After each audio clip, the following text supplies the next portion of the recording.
to talk about Silicon Valley and big data, which is entirely justified because a lot of wonderful things happening over there. If anybody doesn't know, the New York and New Jersey area happens to have one of the largest and most successful big data companies of all. And tonight we have the honor of having their CEO, Arnab Gupta. Thank you.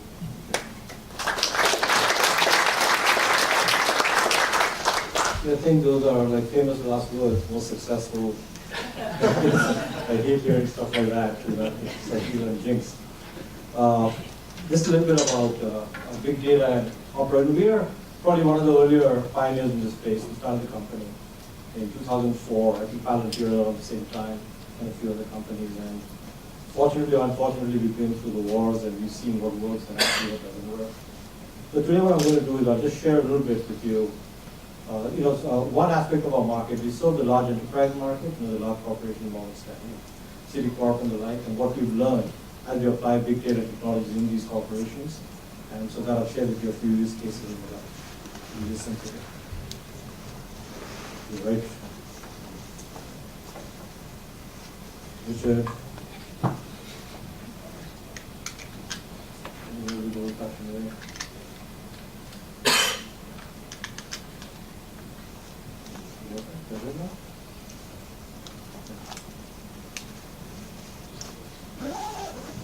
There we are. A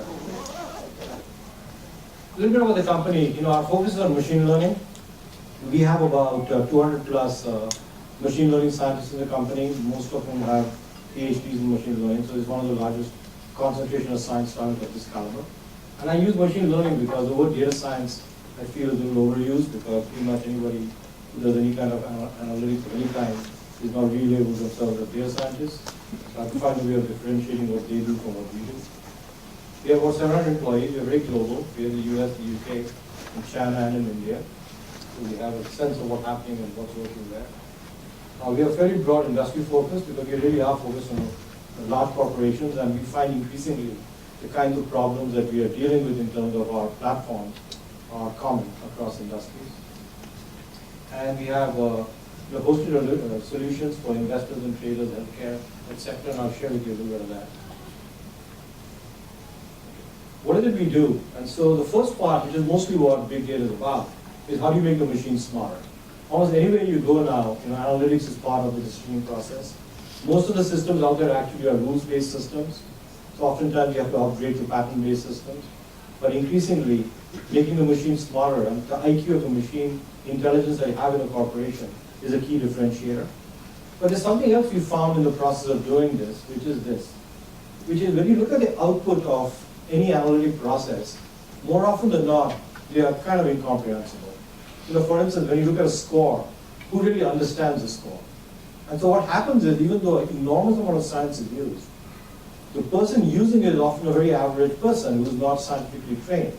So unless you can make the output of data analytics usable and consumable by an average person, its value declines dramatically. So what we do is when we engineer these solutions, we try to make sure that it's a conversation between an average person and the machine. And how the two interact, I will share with you how that is done and why the combination is always more powerful than each individually. Most of you know what machine learning is, but it's a branch of artificial intelligence, to develop algorithms to look at patterns. This is something that most of you already know. But some of the quotes around this is interesting. What I like, which hopefully will be something I can take advantage of, is Bill Gates, who says a breakthrough in machine learning will be worth 10 Microsofts. And this is where you can find increasingly, whether it's Google, whether it's Facebook, an enormous investment is going in as to figure out how to make higher and higher levels of pattern recognition and commercialize it. What I'm going to do now is I'm going to walk you through an initial case study. This one is actually Morgan Stanley, and the reason why I can say so is because we went public with this. And this is dealing with Morgan Stanley Smith Barney, the retail business, right? About 20 million customers there, or maybe more after the Smith Barney sale occurred to Morgan Stanley. And the problem they had, and we'll go into that in a second, is that they have over 20,000 advisors, and they're all kind of mini franchises. and they're bombarded with information. You know, like on average, they have 500 accounts each. They get like hundreds of emails, enormous information, and the BI tools out there is packaging more and more of it. So how do they make sense of it? For Morgan Stanley, the question was, how can they use the intellectual capital of Morgan Stanley to create a high-quality investment advice on the financial advisor side, and how do they get adoption? So let me just share you a short video we put together on this.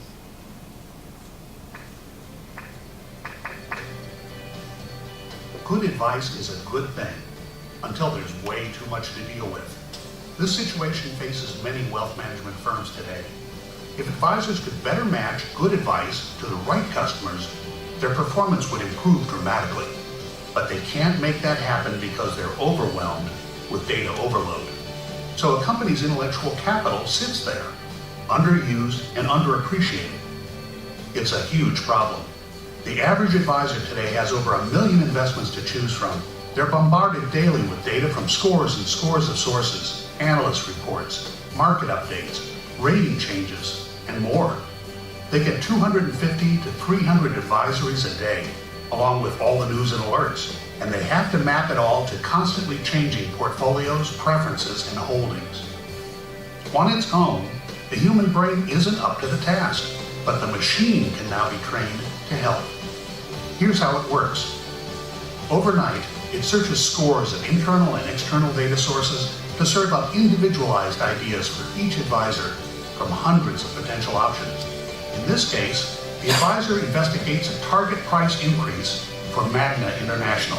With one click, the advisor sees each client affected by this target price change, along with critical details like each client's total assets, how many of the client's accounts are affected, and a score assessing total impact of this alert on each client's assets. The advisor can now zoom into a single client view to see all ideas that affect that client's account. The machine ranks the relevance, benefit, and quality of each idea based on the client's transaction history, preferences, and account profile. Then it goes a step further, explaining why the idea was presented. Advisors can view account-level rationale with unique statements that explain each recommendation. This idea was selected because of past trading behavior, because it moves the account closer to its allocation target, and because of the analyst's track record for giving good advice. The machine's logic is clear. Now the advisor can make a final decision. The machine learns from this decision, adapting to this advisor's book of business, so the accelerator gets even more tailored and powerful over time. By allowing the machine to do what it does best while doing what they do best, advisors can make far better use of the firm's intellectual capital. Man plus machine brings all the pieces together.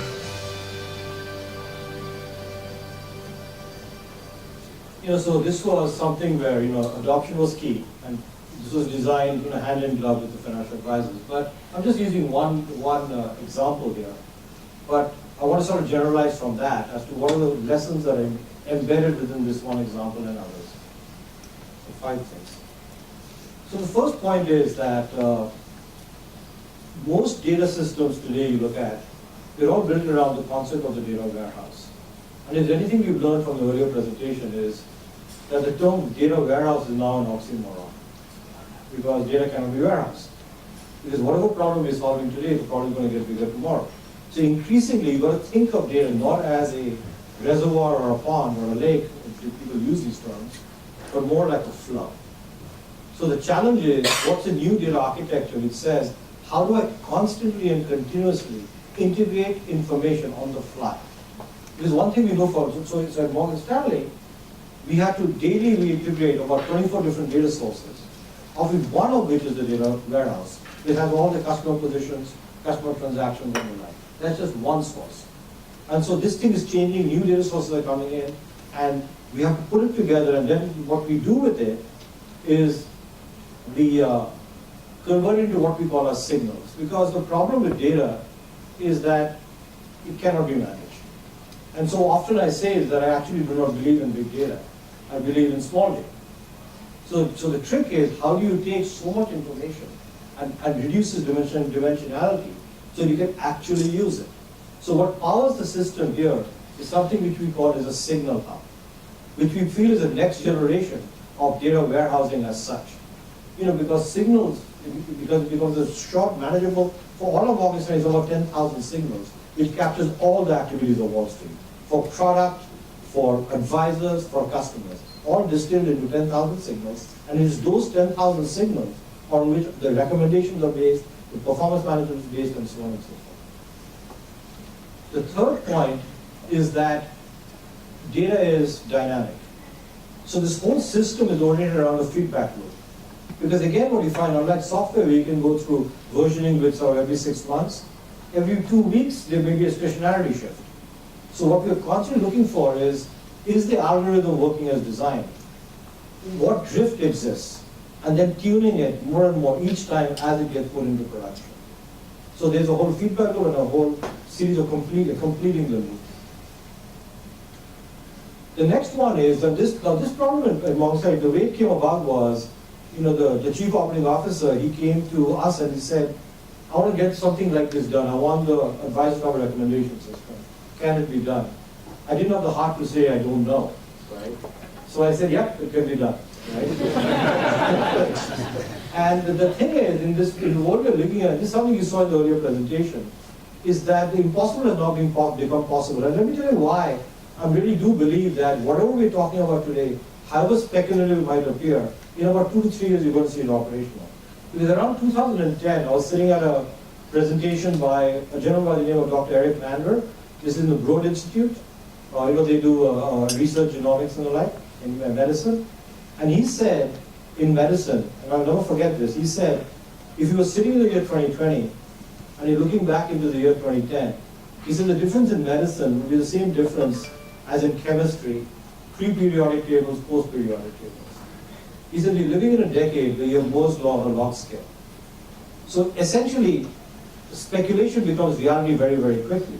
And so when we go into our customers and all, and we look at these so-called impossible problems, the reality is the technology and the wherewithal exists today to solve them. And what we're looking at in big data is this new frontier of innovation, which will be continuous and be growing rapidly.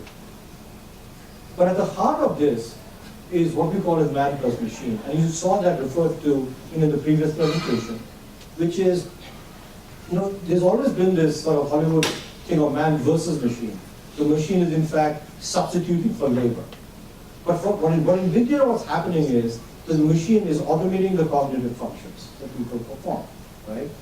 Because to a significant extent, what the big data phenomenon represents is that the first time in human history, human behavior has an audit trail. That's fundamentally what's going on, right? And this is the reason why you can extract patterns. But the question then becomes, is the machine going to get so smart that people get less and less useful so that the machine gives you directed recommendations on its own? And you see this in things like the FICO score and all, where we basically see decision making to a machine. So the question becomes, is the case that as the machine gets smarter, as the machine learning gets more powerful, is it that people will become less and less useful in normal decisioning, right? So I initially went to the world of chess, which I played not particularly well. And you look at, this is the ELO rating of Kasparov and, top 10 human rating. And if you take, the chess machine, somewhere in 2003, the paths crossed, right? And now anybody who plays with chess, computers, knows for a fact they're basically unbeatable. And yet what Kasparov pointed out, what he said was, but if you take a person who knows how to play for a while, it's got a couple of problems. So one is, there's an enormous amount of education required in the marketplace. So what you find is, sales cycles are long. It's not that they don't get it, they love the promise of it, but they need to be educated. So you find sales cycles. So you need a service component to ensure, at least for the enterprise market. So the point solutions, we also have a lot of point solutions. Those are simpler. You go in, you sit your on cloud-based, it does the job, right? But when you're dealing with the enterprise and you're sort of re-architecting how decisions can be made, you by necessity got to have a service capability. And increasingly now what's happening with all the big data term out there, the cycles are now reducing, but I would say in all circumstances, you can't just go in and sort of, the SI industry hasn't evolved to the point where you can take a platform and just customize it. So you take something like Palantir, you have to have an integration of the two capabilities to put in these solutions. So that's how we do it. It's almost a more question of process and sort of like human resistance rather than Yeah. technology. Okay, great. Thank you. Questions? Megan?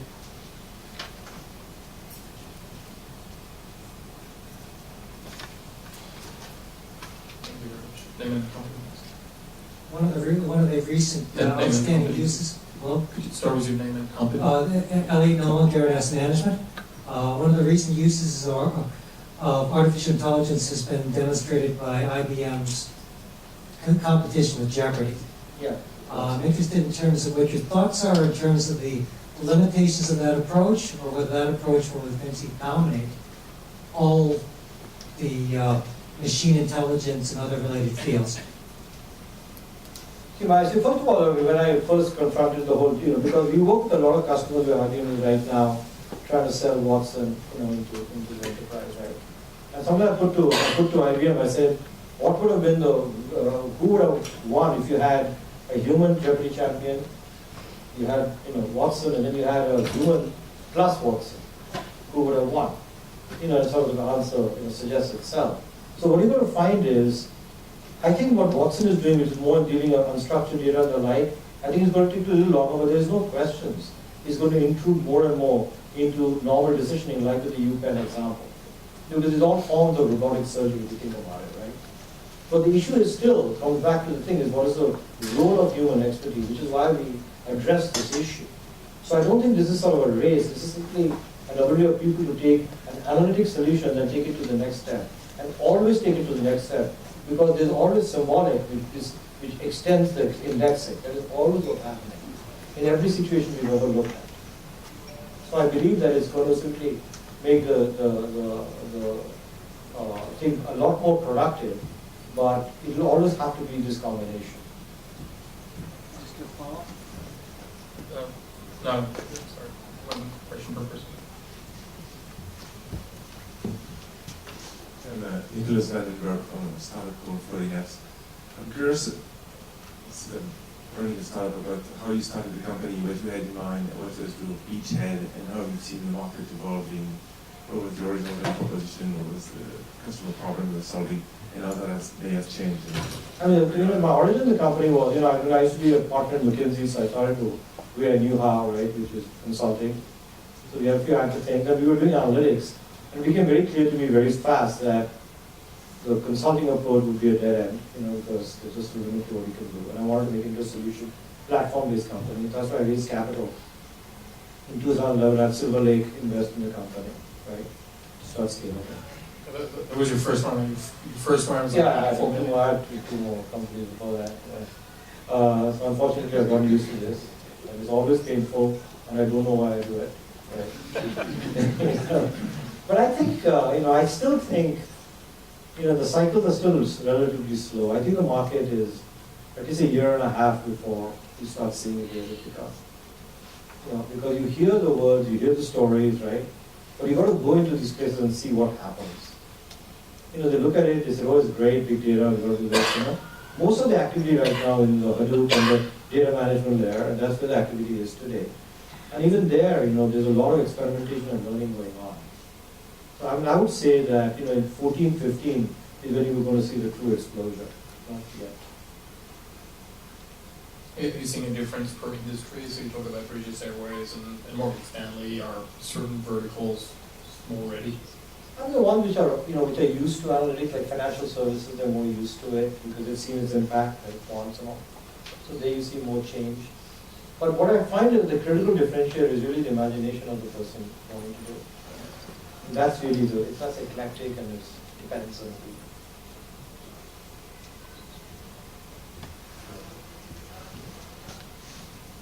I have two questions, one a kind of practical one and the second one kind of... sorry, Jerry Mintz, Perceptive Partners. So the practical question is to try to understand a little bit about how you do what you do when you do a solution for a client. In other words, do you have a kind of a standard platform and you apply it, or do you actually end up constructing a lot of custom things and data structures to support that need?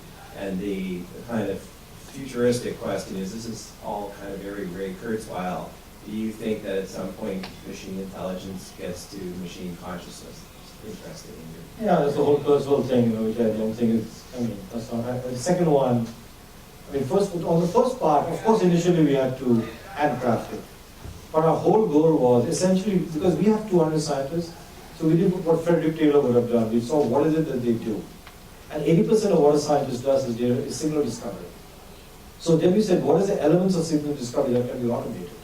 So we broke it down into its component parts and we automated it. And we are still, I would say, nowhere near what it needs to be, but that's why we could do it in 55 days of British Airways. Because so much of, we took the data in and we did the fast conversion, right, using these methods. Is the first signal perfect? Nowhere near. But is it much better than what they had? Yes. And so this is where I feel, the scalability is going to come from, because the last 20%, it will always remain. But this 80% is where the block is. Because if you look at what data scientists do, they have it on their spreadsheets, they write it in SAS, they all have the idiosyncratic methods, and it's very, very hard to sort of extract it out and put it into a knowledge management system for reuse and the like. So that's what we did. would it be fair to say you're kind of building the lower level pattern recognizers and then It building layers up. kind of that, yeah. Yeah, it layers up. Time for one or two more.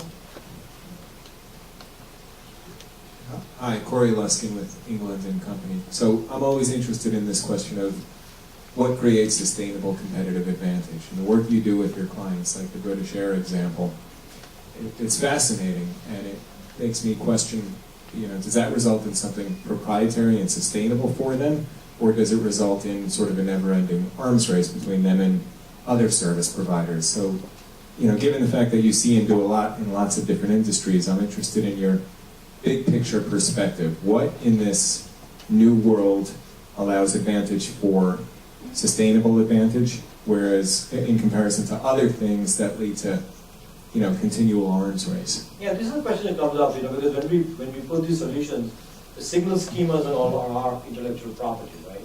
So the question is, they tell us immediately where you're going to go to Emirates, and you're going to go to Singapore, and what's going to happen to me. And what we found is that the differentiation comes from an old-fashioned, the ability of their people to use it. It's in the feedback loop, which is truly proprietary to them. And as the algorithms improve, based on the food, that's where the competitive differentiation comes from. Because the reality is, all this stuff will be increasingly available to one and all, right? And that we just have, because that's a temporal thing. The private thing is, how does the organization do what it does to use it well? That's going to be the source. Well, there is one last one from me. So you have a huge team of data scientists. I assume you built it over time. Any pattern into what makes the best data scientists? Like, where do they come from? What's their one of the reasons why background? we could even attract them is because they attract themselves, and what you find is they're hard to manage because of cultural issues, right? Because they're attracting interesting problems, right? And you've got to create an atmosphere where that is valued. So for instance, I have two chief operating officers. One is a commercial person, the other one, Yen Song. She's a scientist and she's the chief operating officer. Because you're bringing them to the front and ensuring that they're important. Because the problem you have, a lot of companies who hire these data scientists, they take what I call is a scientific artist and they convert them into a plumber, essentially. You look at that, you see where do they actually work. They're in a room there, they give them this data, they don't know the context, and they've got to build a model. You ask them what this model is about, they don't have a clue, or they have some clue, but they don't understand how it actually gets used. So we try to bring these people to the problem itself. So they're part of the creative force that invents and creates our finance solution in this case. Great. And any pattern in terms of, they have a math background, they have we take it from a lot of backgrounds. Some of the image processing, they're doing, a wide variety of backgrounds, because take unstructured data. It's becoming an increasing part of the data universe. So how do you deal with, create all these ontologies and all these extractions, and how do you create patterns? So we find that you're going to have an eclectic group of people, as long as they're math-based and they understand math, right? They know how to code somewhat. But most important is that in their domain, they can extract and they can do well. And this sort of integration of the people and their different disciplines, and it creates a creative search. Terrific. Well, thank you. I think we are out of time, so I wanted to thank Bloomberg for hosting us, Rosalind down in the back, Megan, Dan Strickland, my colleague Dan Koskowski from Firstmark, and most importantly, thank you very much for our wonderful speakers. That was terrific. Thank you.